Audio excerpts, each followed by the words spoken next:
mjesto Sandro Poldrugovac, Buzet Autosport. Sve vas čuje.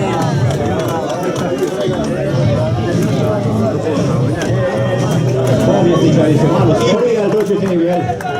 Oprostit, nećete im zamjeriti. Evo ga to. I prvo mjesto u ovoj kategoriji klasa 3, Sandro Poldrugovac, Buzet Autosport.